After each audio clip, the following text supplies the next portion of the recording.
అందరికీ సైన్స్ దినోత్సవ శుభాకాంక్షలు. ఈ సందర్భంగా రామన్ ఎఫెక్ట్ గురించి మనం మాట్లాడుకుందాం. విశ్వవిఖ్యాత సైంటిస్ట్ భారతరత్న డాక్టర్ సివి రామన్ తన పరిశోధన సామర్థ్యంతో ఫిజిక్స్ రంగంలో రామన్ ఎఫెక్ట్ కనుగొని చరిత్రను సృష్టించారు.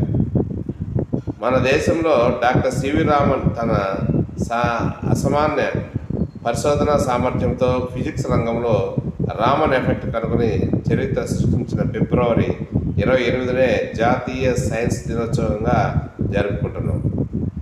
ద్రవాలపై పడిన కాంతి కిరణాలు ఎలా పరిక్షేపం చెందుతాయో తెలిపే పరిశోధన ఫలితాన్నే రామన్ ఎఫెక్ట్ అంటారు. ప్రఖ్యాత భారతీయ భౌతిక శాస్త్రవేత్త సర్ సివి రామన్ సిద్ధాంతీకరించిన రామన్ ప్రభావం అంటే ఏమిటో అర్థం చేసుకోవడం అంత తేలిక కాదు. మరి కొంచెం మనం కష్టపడితే దానికి అర్థం కూడా తెలుసుకోవచ్చు. నీరు రంగు రుచి వాసన లేని పదార్థాన్ని పాఠశాలలో చెబుతారు. ఒక గాజు కుప్పలో పోసిన నీరు రంగు లేనట్లే కనిపిస్తుంది, కానీ లోతుగా ఉన్న జలాశయాల్లోనూ సముద్రంలోనూ నీరు నీలంగా కనిపిస్తుంది. ఇలా కనిపించడానికి కారణం నీటికి ఉన్న సహజమైన లేత నీలిరంగే, అనగా తెల్లటి సూర్యరశ్మి నీటి మీద పడ్డప్పుడు ఆ సూర్యకిరణాల్లోని ఎరుపు రంగుని నీరు పీల్చుకొని మిగిలిన నీలి రంగుని బయటకు ఇస్తుంది. సూర్యకిరణాల్లోని ఎరుపు రంగుని నీరు పీల్చుకొని మిగిలిన నీలి రంగుని బయటకు ఇస్తుంది. దీన్నే చెదరడం లేదా పరిక్షేపం చెందడం అంటారు.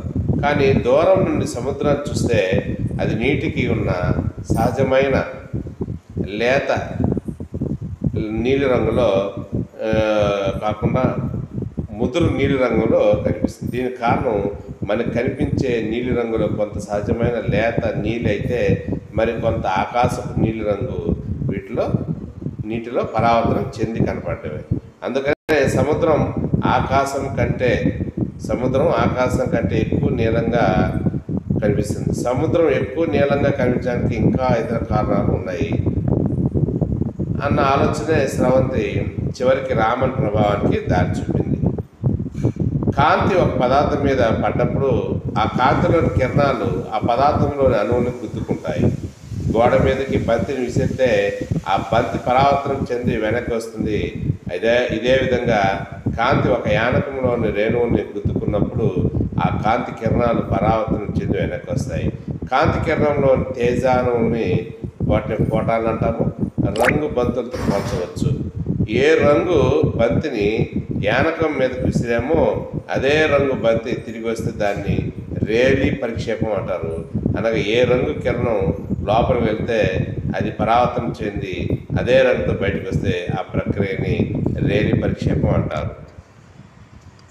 రామన్ గమనించింది ఏమిటంటే ఒక కోటి తేజాణువుల్ని యానకం మీదకి వదిలితే అందులో ఒకటో రెండో రంగు మారి బయటకు వస్తున్నాయి. భౌతిక శాస్త్రంలో కాంతి కెరటం యొక్క తరంగ దైర్ఘ్యం వేవ్లెంత్ రంగును సూచిస్తుంది. అంటే పతనమైన కాంతి కిరణం ఒకటైతే పరావర్తనం చెంది తిరిగి వచ్చిన కిరణాల్లో కొన్నింటి తరంగ దైర్ఘ్యం తేడాగా ఉంటుంది. ఈ దృగ్విషయాన్ని రామన్ ప్రభావం అని పేరు పెట్టారు.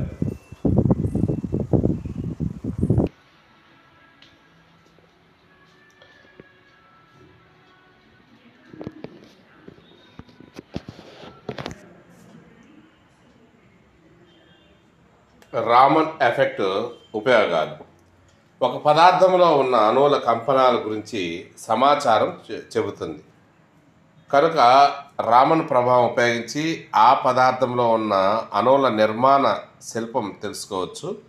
కనుక రామన్ ఎఫెక్ట్ ద్వారా రసాయనిక పదార్థాల్లో ఈ అణు నిర్మాణాల పరిశీలన చేయడం సుసాధ్యం అయింది.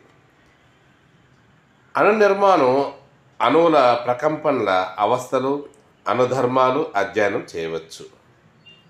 స్ఫటికంలో పరమాణువుల అమరిక, స్ఫటిక జాలకం, స్ఫటికీకరణ జల వంటి విషయాలు తెలుసుకోవచ్చు. రేడియో ధార్మికత, అణుశక్తి, పరమాణు బాంబు వంటి విషయాలు తెలుసుకోవచ్చు. అన్ని రాళ్లను సానబెట్టినప్పుడు వాటి ఆకృతి, స్ఫటిక జాలక స్థానభ్రంశము వంటి విషయాల అవగాహనకు రామన్ ఫలితం ఎంతగానో ఉపయోగపడుతుంది. దీని ఆధారంగా గృహాల్లో అందమైన మొజాయిక్ ఫ్లోరింగ్కు ఉపయోగిస్తున్నారు.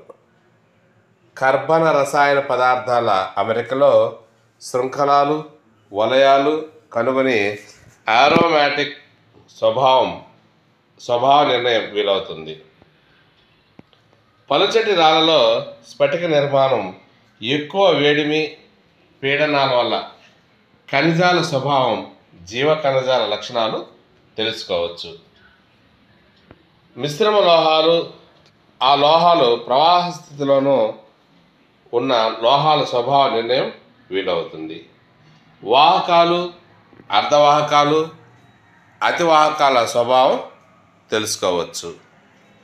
మానవ శరీరంలోని ప్రోటీన్లు, అమైనో ఆమ్లాలు, ఎంజైములు, న్యూక్లియాన్ల ఆకృతి, క్రియాశీలతల పరిమాణాత్మక విలువలు కనుక్కోవచ్చు. DNA డీఆక్సీరైబోన్యూక్లిక్ ఆమ్లం మానవ శరీర నిర్మాణంలో అతి ప్రధాన పదార్థం. దీనికి గల వేర్వేరు నిర్మాణ దృశ్యాలను రామన్ వర్ణపట మూలంగా తెలుసుకున్నారు. పిత్తాశయంలోని కొన్ని రకాల రాళ్ళు, జీవభాగాల అయస్కాంతత్వం రామన్ పరిచ్ఛేదన పద్ధతిలో తెలుసుకోవచ్చు. మధుమేహం, క్యాన్సర్ రోగుల ప్లాస్మా పరీక్ష కండరాల నొప్పులు, బలహీనతలకు లోనైన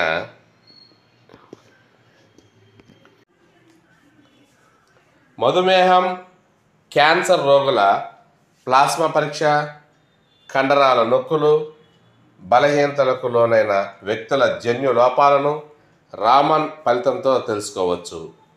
వివిధ రకాలైన మందులు, ఔషధాలు DNAపై చూపే ప్రభావాన్ని అంచనా వేయవచ్చు. వాతావరణంలో కాలుష్యాలైన carbon dioxide, carbon monoxide, sulphur dioxide, ozone ఉనికిని గుర్తించవచ్చు. జల కాలుష్యాలైన సీసం, ఆర్సెనిక్, పాదరసం వంటి పదార్థాలను, కీటకనాశన పదార్థాలు, సింథటిక్ పైరిథ్రాయిడ్ల ఉనికి కనుక్కోవచ్చు. ప్లాస్టిక్ల్లో రసాయనిక సమ్మేళనాన్ని కనుక్కోవచ్చు. ఏక, ద్వి, త్రిబంధ నిర్ధారణకు ఉపయోగపడుతుంది. ఆమ్లజని, నత్రజని వంటి సజాతి కేంద్రక అణువుల్లో కంపన మరియు భ్రమణ శక్తి స్థాయిలో గూర్చి తెలుసుకోవచ్చు.